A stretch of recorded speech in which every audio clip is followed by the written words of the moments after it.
오늘 우리에게 주신 하나님의 말씀은 창세기 19장 1절부터 11절까지의 말씀입니다. 저녁 때에 두 천사가 소돔에 이르렀다. 롯이 소돔성 어귀에 앉아 있다가 그들을 보고 일어나서 맞으며 얼굴을 땅에 대고 엎드려 청하였다. 두 분께서 가시는 길을 멈추시고 이 종의 집으로 오셔서 발을 씻고 하룻밤 머무르시기 바랍니다. 내일 아침에 일찍 일어나셔서 길을 떠나시기 바랍니다. 그들이 대답하였다. 아닙니다. 우리는 그냥 길에서 하룻밤을 묵을 생각입니다. 그러나 롯이 간절히 권함으로 마침내 그들이 롯을 따라서 집으로 들어갔다. 롯이 그들에게 누룩 넣지 않은 빵을 구워서 상을 차려주니 그들은 롯이 차려준 것을 먹었다. 그들이 잠자리에 들기 전에 소돔성 각 마을에서 젊은이, 노인 할 것 없이 모든 남자가 몰려와서 그 집을 둘러쌌다. 그들은 롯에게 소리쳤다. 오늘 밤에 당신의 집에 온 그 남자들이 어디에 있어?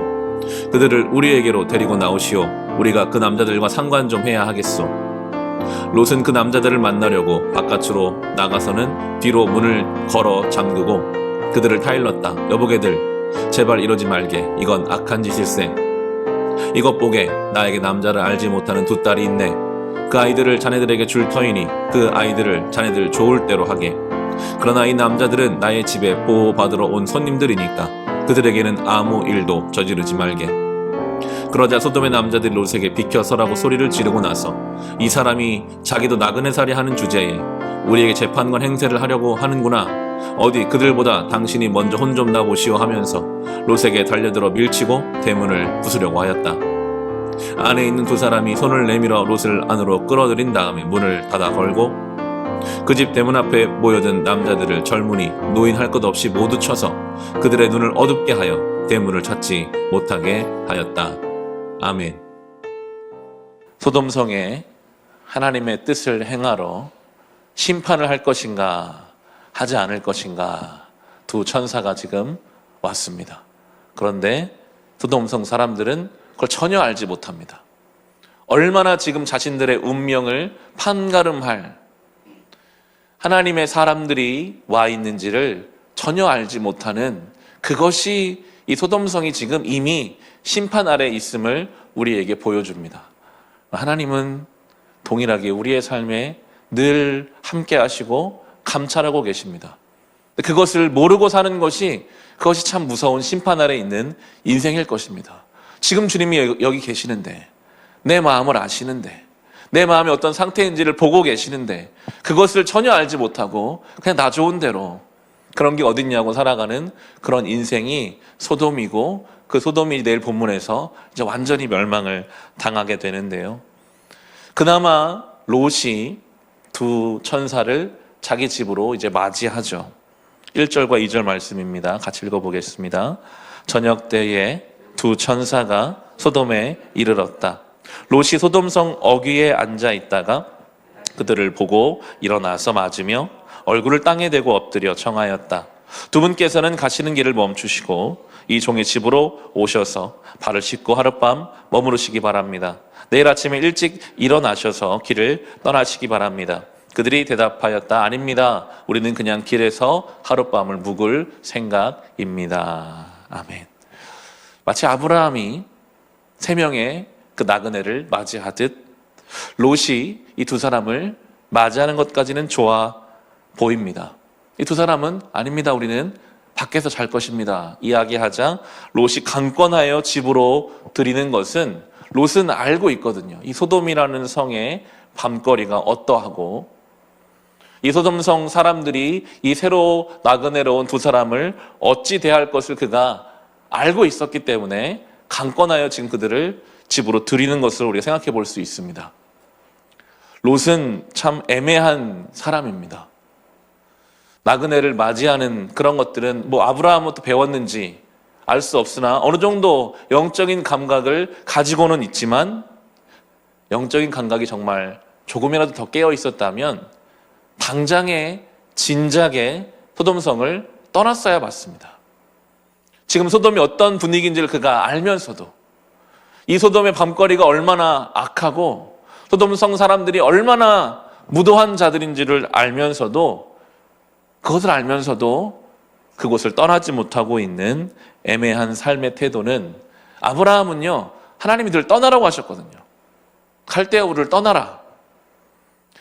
기근으로 이집트로 내려갔으면 다시 떠나서 올라오라. 그 불신앙의 자리를 떠나라고. 내가 이삭을 주겠다. 믿음의 사람들은 떠나야 할 자리를 과감히 떠나는 사람들입니다. 알면서도 떠나지 않는 것은 더 무서운 죄로 돌아올 수 있습니다. 몰라서 거기 있으면 어쩔 수 없을 수도 있죠. 근데 알아요, 지금. 이 소돔이라는 자리가 얼마나 하나님 앞에서 온전하지 못한 것인지를 알면서도 그 자리를, 여러 가지 이유가 있었을 것입니다. 물질적인 것이었는지 관계적인 것이었는지 알 수는 없으나 그는 잘못된 것을 알면서도 떠나지 못하고 있었습니다. 우리는 떠나야 할 자리를 떠나야 합니다. 적당한 것은 없는 부분이 신앙 안에 분명히 있습니다. 타협할 수 없는 어떤 것, 진작에 떠났어야 되는 어떤 것, 결과적으로 롯은 떠나게 되잖아요. 그런데 그 너무 늦게 떠나는 바람에 그 떠남이 그에게 그렇게 유익하게 다가오지 못하거든요. 하나님이 지속적으로 경고하신 어떤 자리를 우리는 떠나야 할 것입니다. 4절 5절 보시면 그의 예상대로 문제가 이제 생기기 시작하죠. 4절과 5절 우리 같이 읽어보겠습니다. 그들이 잠자리에 들기 전에 소돔성 각 마을에서 젊은이 노인할 것 없이 모든 남자가 몰려와서 그 집을 둘러쌌다. 그들은 롯에게 소리쳤다. 오늘 밤에 당신의 집에 온 그 남자들이 어디에 있어? 그들을 우리에게로 데리고 나오시오. 우리가 그 남자들과 상관 좀 해야 하겠소. 아멘. 4절에서도 남자라는 표현이 나오고 남자들이 몰려와서 남자들을 찾고 있습니다. 5절의 마지막에 나오는 상관이라는 것은 성적인 행위를 말합니다. 이미 그들은 남색하는 도시가 되어버렸습니다. 하나님이 정해놓으신 남녀의 경계를 자신들이 마음대로 무너뜨려 버렸습니다.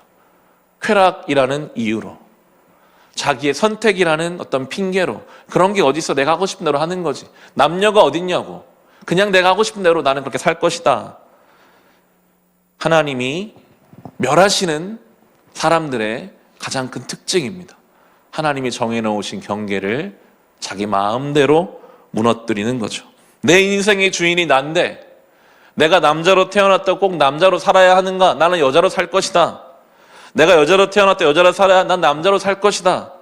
그것이 굉장히 자기 결정권이 강해 보이고 자기가 자기 인생의 주도자가 되는 것처럼 보일지 모르겠으나 성경은 결코 그렇게 말하고 있지 않습니다.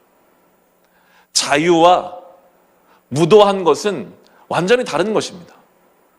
진정한 의미의 자유는 건강한 법의 테두리 안에서 다른 사람에게도 나에게도 피해를 주지 않는 선 안에서 하나님이 정해놓으신 범위 안에서 결정하는 것이 자유이고, 무법과 무도는 그 법의 테두리를 마음대로 넘어가 버림으로써 다른 사람도 죽게 하고 나도 죽게 하는 것입니다.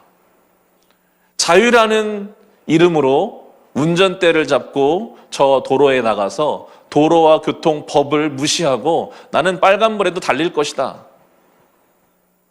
나는 오른쪽 왼쪽 마음대로 갈 것이다, 그게 자유가 아니잖아요. 그것은 무법이고 무도입니다. 나를 죽이고 남을 죽이는 것입니다.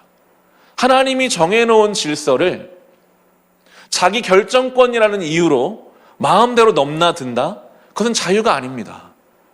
아주 무도한 것이고 무법한 것이고 나를 죽이는 것이고 나 때문에 다른 사람까지 죽을 수 있게 하는, 이 시대에 우리가 분명하게 깨달아야 할 성경의 가치를 오늘 이 소돔성의 멸망은 우리에게 보여주고 있습니다. 우리의 다음 세대에게 분명히 가르쳐야 할 것입니다. 자유와 무법은 다르다. 자유와 무도는 다른 것이다. 분명하게 우리가 이 가치를 가지고 있어야겠죠. 롯이 그러자 흥정을 합니다. 그렇게 하지는 말고 나에게 딸들이 있다. 이 딸들을 너희 마음대로 해라. 이 딸들은 정혼자가 있는 딸들입니다. 사위될 사람들이 있으니까요. 그 성경은 그렇게 해석하는 경우들이 있습니다. 성경학자들 중에는 이 롯의 딸들이 정혼자가 있는 여자인 것을 도시 사람들이 다 알았으니 이 딸들 이야기를 하면 그들이 스스로 그래 저 사람들이 정혼자가 있는 여인인데 그렇게 할 수는 없지, 뭔가 그 양심에 호소했을 것이다 라고 해석하는 경우들도 있습니다. 그런데 분명한 것은 악은 타협의 여지가 없어야 된다는 것입니다. 롯의 생각에는 이 남자들을 내어주는 큰 악을 행하는 것보다는 차라리 내 딸들을 내어주는 작은 악을 행하는 게 좀 더 낫지는 않을까. 악을 행하지 않는 것을 선택하는 것이 아니라 내가 마치 악의 크기를 재는 사람이 되어서 요거보다는 그래도 요게 좀 더 작은 거니까 요 정도 선에서 내가 한다면 괜찮지 않을까 하는 생각을 하죠. 전혀 그것은 문제가 해결되지 않습니다.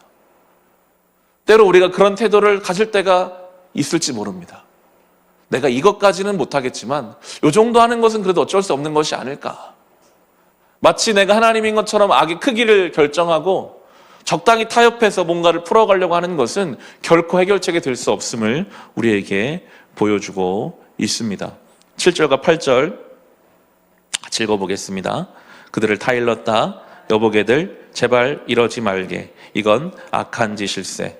이것 보게 나에게 남자를 알지 못하는 두 딸이 있네. 그 아이들을 자네들에게 줄 터이니 그 아이들을 자네들 좋을 대로 하게. 그러나 이 남자들은 나의 집에 보호받으러 온 손님들이니까 그들에게는 아무 일도 저지르지 말게.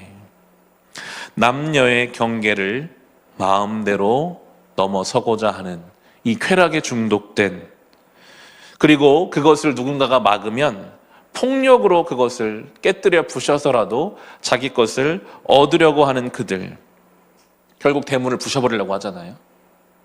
자기 힘으로, 내가 힘이 좀 더 세면 얼마든지 내가 원하는 것을 꺼내올 수 있다, 행할 수 있다, 그가 어떻게든 상관이 없다 하는 그들은 하나님이 더 큰 힘으로 멸해버리십니다. 너희도 그렇게 될 것이다. 그러면 너희가 그런 식으로 너희의 힘으로 너희의 것을 추구하기 위해 더 약한 자들을 마음대로 무너뜨리고 마음대로 죽이려 했느냐, 너희도 똑같이 당할 것이다 하시며 하나님이 하늘에서 이제 심판을 내리시죠. 하나님은 살아계시니까요. 무서운 일입니다. 내가 가진 어떤 것으로 내 마음이지, 내 힘으로 내가 뺏어내는 것이 어떻다고 해서, 그럼 더 큰 힘 앞에서 그거 우리의 연약함을 깨닫게 하실 것입니다. 우리 9절에서 11절 같이 읽어보겠습니다. 그러자 소돔의 남자들이 롯에게 비켜서라고 소리를 지르고 나서 이 사람이 자기도 나그네 살이를 하는 주제에 우리에게 재판관 행세를 하려고 하는구나. 어디 그들보다 당신이 먼저 혼 좀 나 보시오 하면서 롯에게 달려들어 밀치고 대문을 부수려고 하였다. 안에 있는 두 사람이 손을 내밀어 롯을 안으로 끌어들인 다음에 문을 닫아 걸고 그 집 대문 앞에 모여든 남자들, 젊은이, 노인 할 것 없이 모두 쳐서 그들의 눈을 어둡게 하여 대문을 찾지 못하게 하였다. 아멘. 난장판이 되었겠죠. 앞이 보이지 않는 그들이 허우적거리며 여기가 어디인가 했을 것입니다. 그게 이 소돔의 실상입니다. 겉으로는 힘이 있어 보이고 대단해 보일지 모르겠지만 눈이 어두워 허우적거리는 인생, 그것이 하나님이 없는 세상의 모습이죠. 그들이 재판관 행세를 하는구나, 이런 이야기를 합니다.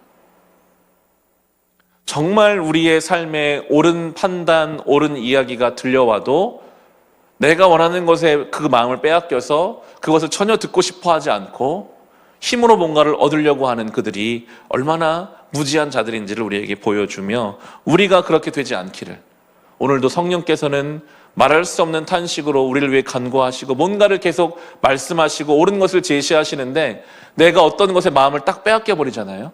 그게 안 들려요. 듣고 싶지가 않아요.